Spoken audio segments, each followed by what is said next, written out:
Hi hello எல்லாருக்கும் வணக்கம். இன்றைக்கி நம்ம வாழைக்காய் பொரியல் எப்படி ரொம்ப ஈஸியாக 10 மினிட்ஸில் செய்கிறதுன்ற ரெசிபி தான் பார்க்க போகிறோம். அதுக்காக ஃபஸ்ட்டு வந்துட்டு ஒரு 2 வாழைக்காய் எடுத்து நான் ஸ்டீம் பண்ணிக்க போகிறேன். இட்லி பாத்திரத்தில் இது மாதிரி வச்சு கீழே தண்ணி ஊற்றி ஸ்டீம் பண்ணிடணும்.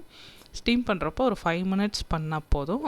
இந்த மாதிரி லைட்டாக கலர் சேஞ்ச் ஆகும், அவ்வளோதான் போதுமானது. ரொம்ப ஓவர் குக் பண்ணிட்டோம்னா அதை நம்ம கட் பண்ணுறப்ப ரொம்ப கொலையாக இருக்கும், கட் பண்ண முடியாது. அதுக்கப்புறமா ஸ்டீம் பண்ணதுக்கப்புறம் இப்போ நம்ம ஷேப்பாக கட் பண்ணிக்கலாம். நான் ஒரு ஸ்கொயர் ஷேப்பில் கட் பண்ணிடுறேன். இது மாதிரி டிவைட் பண்ணிவிட்டு சின்ன சின்னதாக கட் பண்ணிக்கலாம். உங்களுக்கு எந்த அளவு வேணுமோ. நாங்கள் 2 பேர் தான், அவ்வளோவா அதிகம் சாப்பிட்றதில்ல, அதனால் 2 வாழைக்காய் மட்டும் எடுத்திருக்கேன். இதுவே நிறைய தான், நைட் வரையுமே வந்தது எங்களுக்கு.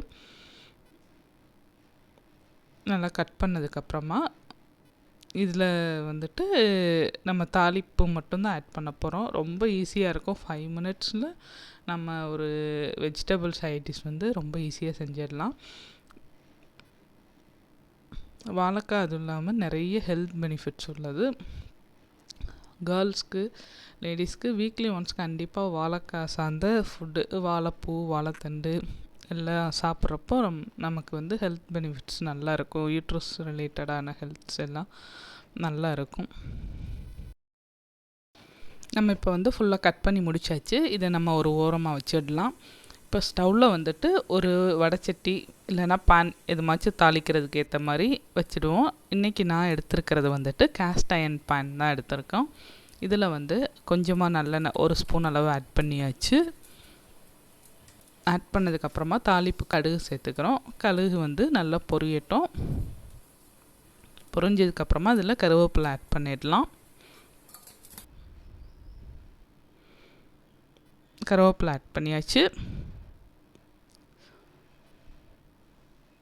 இப்போ வந்து நம்ம கட் பண்ணி வச்சுருக்க வெஜிடபிள்ஸ் இருக்கு இல்லையா, வாழைக்காய் இருக்கு இல்லையா, அதை ஆட் பண்ணி லைட்டாக ஆயிலில் ஃப்ரை பண்ணி விட்டுருவோம்.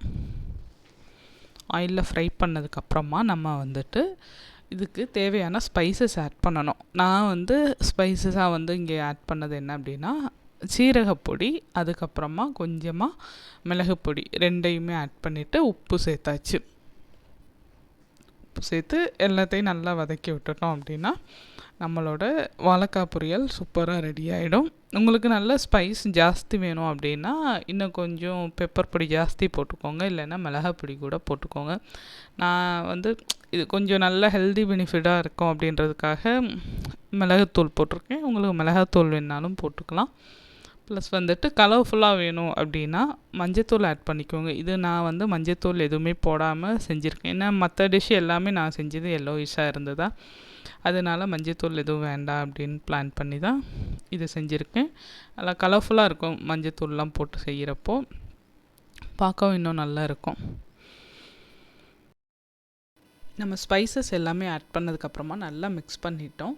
மிக்ஸ் பண்ணதுக்கப்புறமா வந்துட்டு நான் கொஞ்சமாக இதில் வந்து பெருங்காயப்பொடி எப்பயுமே ஆட் பண்ணுவேன். ஆக்சுவலாக வந்து என்னோடய வெஜிடேரியன் டிஷ் எல்லாத்துலேயுமே பெருங்காயம் கண்டிப்பாக இருக்கும். அது மாதிரியே இந்த மாதிரி வாழைக்காய் இது மாதிரி டிப்பிக்கல் வெஜிடேரியன் சைட் டிஷ் செய்கிறப்போ பெருங்காயம் சேர்த்துறப்போ ரொம்ப டேஸ்ட் நல்லா இருக்கும்.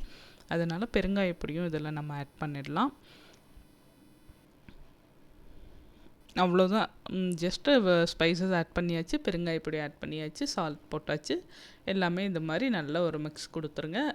ஒரு ஹை ஃப்ளேமோ இல்லை சிம்லேயோ வச்சுட்டு நல்ல ஒரு மிக்ஸ் கொடுத்ததுக்கப்புறம் க்ளோஸ் பண்ணி வச்சிட்டோம்னா நம்ம வாழைக்காய் ரெடி ஆகிடுச்சு. தேங்க்யூ.